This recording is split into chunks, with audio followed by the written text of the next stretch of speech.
everybody, I'm John Harris, coming to you live from our digital studio, and this is the Exponential Entrepreneur Program. I just want to start off, with your permission. I'd like to start by telling you a little bit about myself.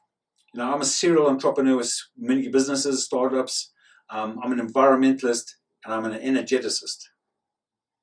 And I was 14 when I had my destiny dream. And if you were in that dream with me, you would have been one of a group of destitute people following me along a dusty footpath in the wide open expanse of the African savannah. The morning air was crisp from the previous winter's night, yet my throat was already dry, and I could taste the dust. I could smell the bushveld all around me, and as far as I could see, tall yellow grass and acacia trees. Suddenly the silence was broken by a shrill cry of a go-away bird. Go away, go away, go away. When will we ever find water? I glanced back. It's dawn. She's a middle-aged, handsome woman with shoulder-length auburn hair. But before I can answer her, Umyan, a sinewy old man with a pointed beard and an artificial leg, replied in a gruff voice, "It'll be another 2 hours before we get to the river. Only then will we be able to drink." I kept thinking to myself that if I die out here, I will not be able to do the things that I still want to do. I would not have fulfilled my destiny, my God-given purpose. I was crying in my sleep. Have you ever cried in your sleep? It was then that I woke up, and thank goodness I was alive. But I wondered, who were those people? They were so real. Why was I leading them? And where would this path take me? Look, you know, in life, you need to have a vision for your life. And I want to ask you, have you got a vision for your life? It's very important. Do you have a massively transformative purpose for yourself and your business, an NTP? Just nod your head if you have. It's December 1973, and that path led me straight into trouble. Being small and somewhat introverted, I was always bullied. And I would avoid conflict, especially fighting at all costs. It's school holidays, and you're in my hometown, Mufulera in Zambia. We're at a disco having fun, dancing and enjoying ourselves. But suddenly I hear a rough English mine contractor's voice say, "What the F are you looking at?" Now, normally I would have said sorry and just been on my way. But because I had a few drinks, I said, "I don't know, I'm still trying to work it out." Bam, one of the men hits me. I feel my lips split and I taste blood in my mouth. You know, I regained my balance and I was about to complain, but bam, I got hit again. I refused to go down. My attackers looked at me and then walked off shaking their heads saying, I was pretty tough to take those punches and still be standing. The scars remain as a permanent reminder to this day. I decided right there and then that I would never let anybody bully me or hit me like that again and get away scot-free. So I just started self-defense classes. Let me ask you, what did it take for you to leave your comfort zone? What will make it that important that you make that decision? You're not the one that you haven't been making, the one that you've been putting off. Or are you going to just stay there and let life beat you up some more and let circumstance make the decision for you? Nod your head if you know what I'm saying, if it resonates with you. I arrived at the Dodger for my first karate lesson and headed straight for the change room to put on my brand new gear. As I walked in the change room, there standing in front of me is Mike and Hans. They're black belts. They look at each other and smile, and Mike says, "Nice, cannon fodder." So I got changed and went out and bowed as I went on the floor. And now Hans says, "That nice new white gear is not going to be white for much longer."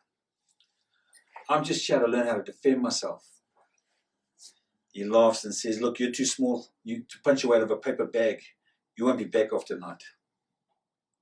I ended up black and blue, but I kept coming back night after night after night, much to the annoyance of Mike and Hans. It was not long after I started training that I went to see a kung fu movie by the one and only Bruce Lee. Here's somebody small like me, with an indomitable spirit and amazing skills. I dreamt of being able to fight like him. We had a small tournament at our dojo, and I came onto the floor, and my instructor said, "Kamute," and I went, "Wado." And of course my sensei was standing on the sidelines looking at me going, I won my bout and quickly went to the change room to hide. Look, I've been practicing for about a decade with American kickboxing, and it hit the martial arts world with a bang. Suddenly I knew what I had to do.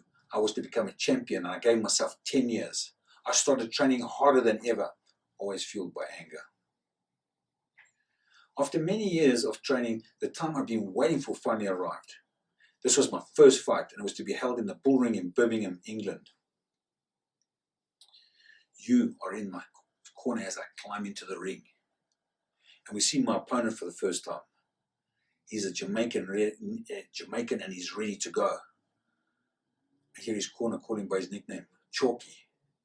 The referee calls us to the center of the ring and says, obey my commands, keep the fight clean and protect yourselves at all time.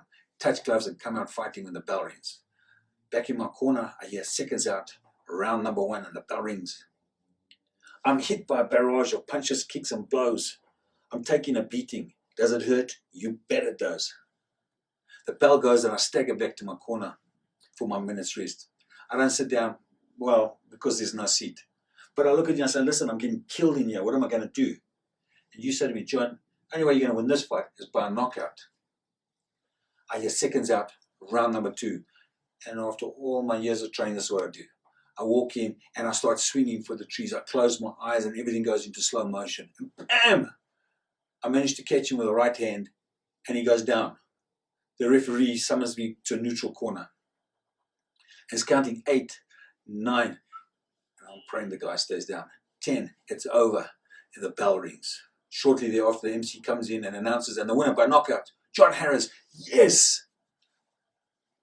Have you ever wondered how allowed those closest to you to dissuade you, to bully you from your quest? Be truthful about it. 10 years after I started training, I won the South African Pro Lightweight title.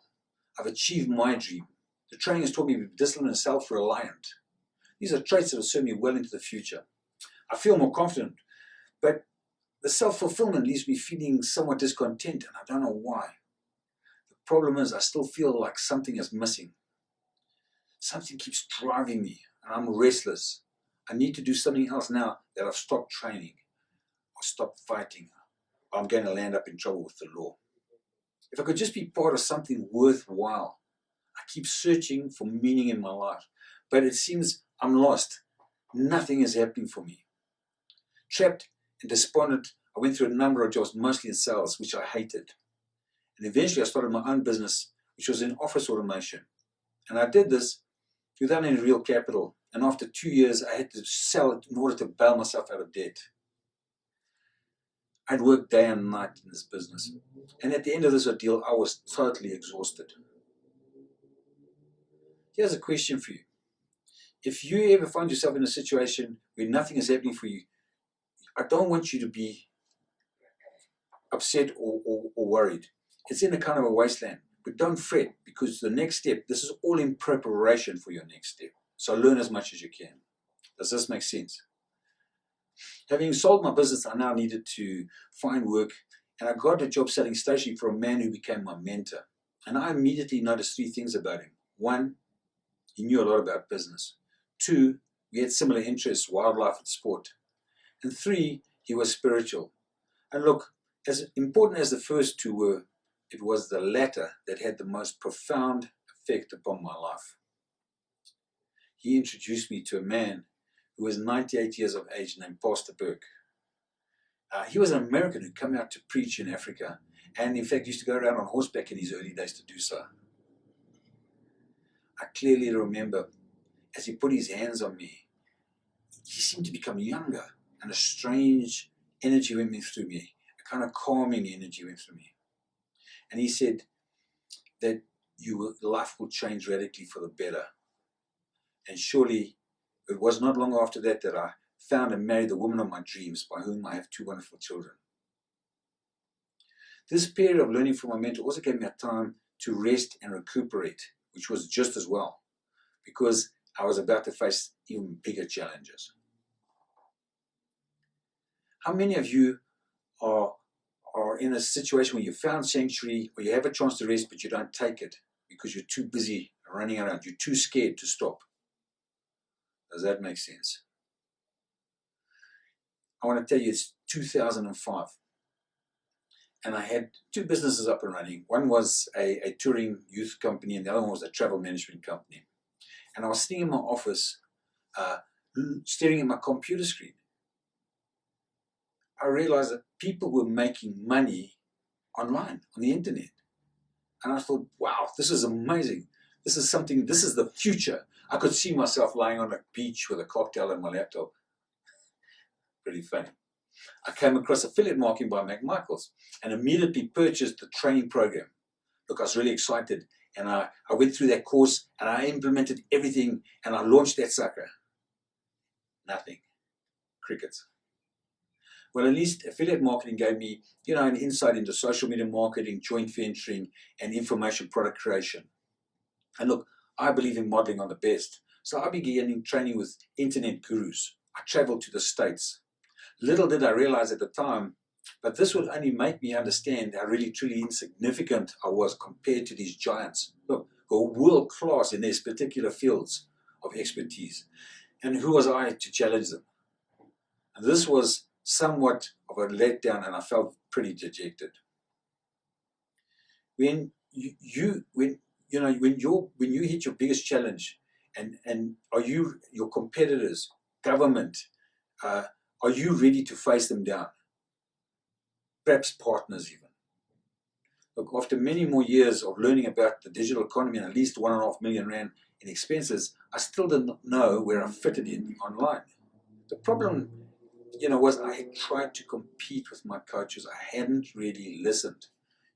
The words stubborn, obstinate spring to mind. Instead of making an information product where people were already interested in, I tried to create the TOE and me, the theory of everything and me. Needless to say, it's still in progress. What I needed to do was draw a line in the sand. I needed to put a stake in the ground and to do the one thing that would make me be successful online and hang my hat on that. It was then that I remembered what one of my mentors had told me. And he said clearly, the how is not as important as the who. This, I realized, was the missing piece of the puzzle. It was kind of an aha moment. So I built the Rolodex with all the skilled people I need to help me with information product creation. And he also said, look, ask your children to help you. So I actually have a group of Z-Genners that are on my team now. My goal now is to help South Africa by teaching professionals, authors, speakers, coaches, small business owners how to set up, create an online business and create information products easily in any niche without having to even go to university. We have also launched Morapedi Wildlife and Environmental Foundation. This is to contribute to environment and nature conservation. This is what my dream had really meant. I came to realize that the anger that first drove me to success was also limiting my growth and my income. So now, look, I just try to be a little bit kinder to myself and other people around me. And I really love creating things, trying to do things differently. And this has transformed my life. It has opened up the whole universe to me. I just want you to think about one other thing. Where are you in your journey of life? Are you surviving only? Maybe you're successful already, but feel that's a little bit inward looking.